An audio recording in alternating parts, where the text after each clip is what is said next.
ជំរាបសួរពុកម៉ែបងប្អូនទាំងអស់គ្នាបែកគ្នារយៈពេលយូរហើយពុកម៉ែបងប្អូនសុខសប្បាយអត់ចាខានធ្វើវីដេអូយូរដោយសារតែមមាញឹកច្រើននឹងការងារហើយអញ្ចឹងទៅអត់សូវបានឆ្លៀតចា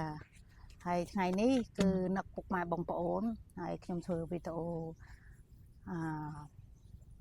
ដើម្បីចែករំលែកនៅចំណេះដឹងមួយចំនួនឬក៏ការជជែកគ្នាទៅវិញទៅមកចាហើយនេះក៏ខ្ញុំចង់និយាយតាក់ទងនឹងសង្គ្រាមនៅប្រចាំបពាដែលបច្ចុប្បន្នហ្នឹងគឺអាមេរិកហើយនឹងខាងអ៊ីស្រាអែលគាត់ចូលជើងគ្នាដើម្បីវាយប្រហារទៅលើអ៊ីរ៉ង់ចាចឹងវាពិតជារឿងដែលមិនល្អទេដែលយើងស្ដាប់ទៅវាគួរឲ្យអណោចធម៌ណាជាពិសេសគឺប្រជាពលរដ្ឋស្លូតត្រង់មនុស្សជាច្រើនត្រូវបាត់បង់អាយុជីវិតចាថ្នាក់ដឹកនាំជាច្រើននៅប្រទេសអ៊ឺរ៉ង់គឺបាត់បង់ជីវិតយើងឃើញតាក់ទងនឹងសង្គ្រាមហ្នឹងបើយើងនិយាយទៅឆ្លងទ្វីបគ្នាចាមិនមែនជាប់ព្រំដែនដូចខ្មែរថៃទេណាខ្មែរជាប់ព្រំដែនជាមួយនឹងថៃហើយជាប់ព្រំដែនជាមួយនឹងវៀតណាមចាអញ្ចឹងគេសង្គ្រាមគៀកគ្នាអញ្ចឹងវាហានិភ័យខ្លាំងណាស់ប៉ុន្តែនេះគឺអត់ទេគឺសង្គ្រាមឆ្លងប្រមាណប្រទេសដូចថាមួយពីរប្រទេសទៅបានទៅដល់ប្រទេសមួយនោះទៀតអញ្ចឹងធ្វើការវាយប្រហារគ្នាទៅវិញទៅមកនេះបាញ់មីស៊ីលបាញ់អីកំភ្លើងបាញ់ស្អីនោះឆ្លងទៅវិញទៅមកឃើញទេអញ្ចឹងវាពិតជារូបភាពមើលទៅសម្រាប់ខ្ញុំផ្ទាល់គឺមិនល្អមែនតើគឺសំតែប្រទេសដែលនៅជាប់ព្រំដែនដបងតែមួយអញ្ចឹងទៅយើងមានបញ្ហាហើយយើងឃើញរូបភាពនេះយើងឃើញថាវាភ័យស្រួយពិភពលោករបស់យើងចាមនុស្សយើងគឺឆ្លាតគេហៅថាសត្វមនុស្សយើងនេះប្រភេទសត្វដែលឆ្លាតជាងគេអញ្ចឹងនៅពេលដែលគាត់មានការច្នៃប្រឌិតច្រើនអញ្ចឹងគាត់គិតអីថ្មីគាត់បង្កើតជាគ្រឿងសព្វាវុធមិនការពារដើម្បីការពារប្រទេសខ្លួនឯងទេគឺដើម្បីពង្រីកនៅអំណាចឬក៏ដែនទឹកដែនដីរបស់គាត់នៅពេលដែលគាត់ពង្រីកគាត់វាយប្រហារគ្នាជាមួយនឹងថ្នាក់ដឹកនាំអញ្ចឹងអ្នកដែលរងគ្រោះខ្លាំងគឺប្រជាពលរដ្ឋស្លូតត្រង់ចាវាមានការបង្ហូរឈាមដែលយើងអត់ចង់បានទាំងអស់គ្នាមែនទេខ្ញុំជឿថាមនុស្សទូទាំងពិភពលោកគឺអត់ចង់បានទេក៏ប៉ុន្តែមេដឹកនាំដែលគ្រប់គ្រងតំបន់ឬក៏គ្រប់គ្រងសហគមន៍ឬក៏គ្រប់គ្រងប្រទេសហ្នឹងគឺគាត់ចង់បានចាអ្នកមួយចំនួនចាអ្នកផ្សេងទៀតគឺគេអត់ទេគេគិតបានទូលំទូលាយថាអូខេធ្វើម៉េចរៀបចំសង្គមរបស់ខ្លួនឯងប្រទេសខ្លួនឯងឲ្យរីកចម្រើនជាងមុនគឺបង្កើតអាវុធផ្សេងដើម្បីការពារតែប្រទេសខ្លួនឯងត្រឹមប៉ុណ្ណឹងគឺมันមានការឈ្លានពានទៅប្រទេសណាផ្សេងទៀតទេយើងត្រូវបញ្ចប់ហើយចែកគ្នាលេងយើងធ្វើអីក៏ដោយប្រយុទ្ធគឺដើម្បីការពារប្រទេសខ្លួនឯងចាប៉ុន្តែយើងឃើញហើយបច្ចុប្បន្ននេះអ្នកខ្លះមិនមែនតែការពារប្រទេសខ្លួនឯងទេបង្កើតទៅជាហេតុផលមួយឲ្យសមហេតុសមផលដើម្បីធ្វើការវាយប្រហារទៅប្រទេសមួយទៀតតួយ៉ាងយើងឃើញដូចខ្មែរថៃចឹងឃើញទេហ្នឹងហើយភាគីមួយខាងទៀតគឺគាត់បង្កើតហេតុផលផ្សេងផ្សព្វផ្សាយទៅទូទាំងពិភពលោកចឹងទៅគាត់ថាយើងជាអ្នកវាយប្រហារយើងខូចជាអីអញ្ចឹងទៅណាវាធ្វើបិទតែខ្ញុំជាប្រជាពលរដ្ឋខ្មែរក៏ដោយខ្ញុំត្រូវតែការពារប្រជាពលរដ្ឋរបស់ខ្ញុំហើយប្រទេសរបស់ខ្ញុំក៏ប៉ុន្តែក៏យើងមើលទៅលើហេតុផលសមរម្យដែរហេតុផលភ័ស្តុតាងអីផ្សេងខ្ញុំរស់នៅក្រុងបាត់ដំបងខេត្តបាត់ដំបងខ្ញុំមិនបានឃើញហេតុការផ្ទាល់ទេប៉ុន្តែដែលបញ្ជុតគ្នាខ្លាំងនៅព្រំដែនទេប៉ុន្តែយើងឃើញថាប្រទេសថៃគឺគាត់បានប្រើយន្តហោះពេលនោះទេ50ចាមកទម្លាក់នៅខេត្តបាត់ដំបងហ្នឹងនៅខាងម្ដងភ្នំសុពៅ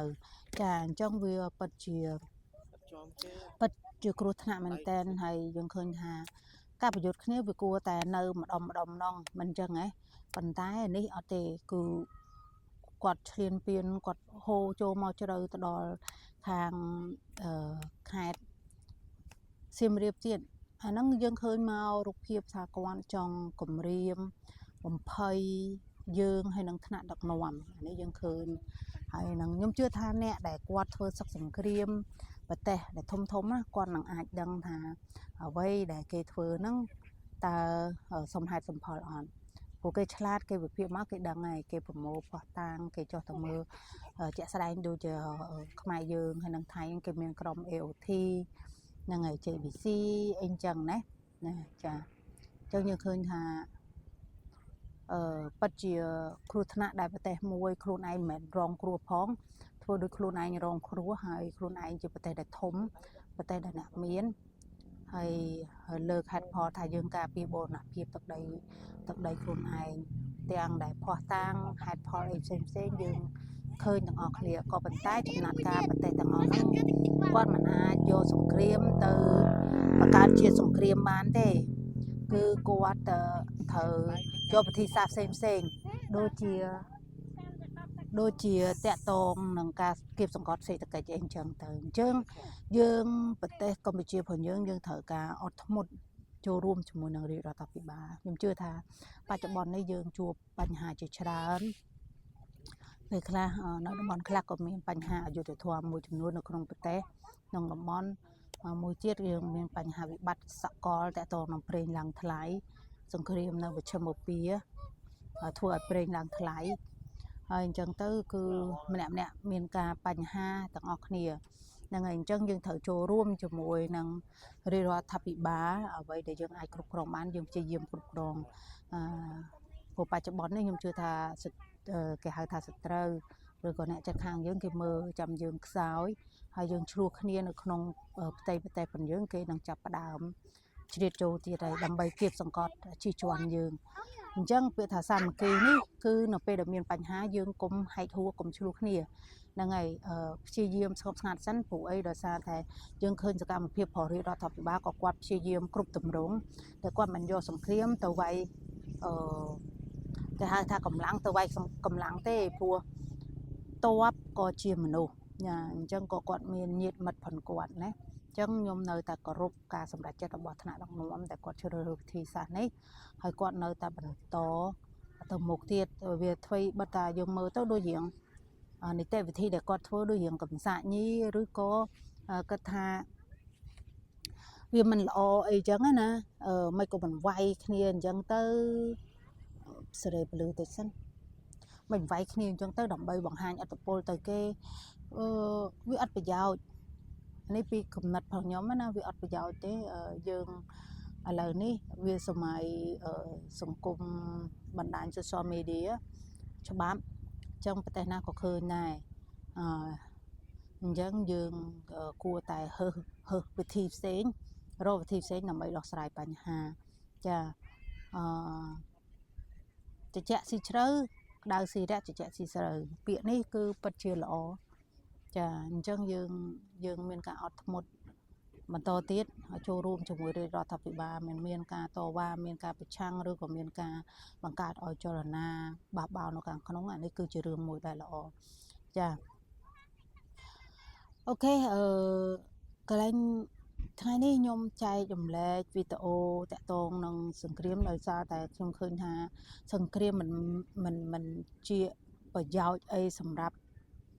ប្រទេសមួយទេវាមានតែផ្ដល់ការឈឺចាប់ហើយនឹងការគុំគួនគ្នានៅពេលណាមួយបញ្ចប់ក្នុងពេលនេះមែនតែប្រហែល10ឆ្នាំទៅមុខទៀតវានឹងមានទៀតអញ្ចឹងក្តីខឹងគុំគួនហ្នឹងវានៅតែមានបន្តទៀតវាអត់ប្រយោជន៍ចាវាបង្ហាញតែអារម្មណ៍អំណាចឆេវឆាវមួយរំពេចហ្នឹងចាប៉ុន្តែវាប៉ះពាល់រយៈពេលយូរយើងគួរតែរកវិធីសាស្ត្រផ្សេងដើម្បីដោះស្រាយច្បាប់អន្តរជាតិដើម្បីទាញសម្ព័ន្ធមិត្តឬក៏អ្នកផ្សេងដើម្បីចូលរួមដោះស្រាយទាំងអស់គ្នាជាចុងក្រោយខ្ញុំសង្ឃឹមថាពិភពលោកនេះនឹងទទួលបានសុខសន្តិភាពឡើងវិញហើយបញ្ហាផ្សេងនឹងត្រូវបានដោះស្រាយរួមគ្នាអង្គុយនៅក្នុងតុចរចាដើម្បីជជែកគ្នាដោះស្រាយចា អរគុណបងប្អូនទាំងអស់គ្នាជំរាបលា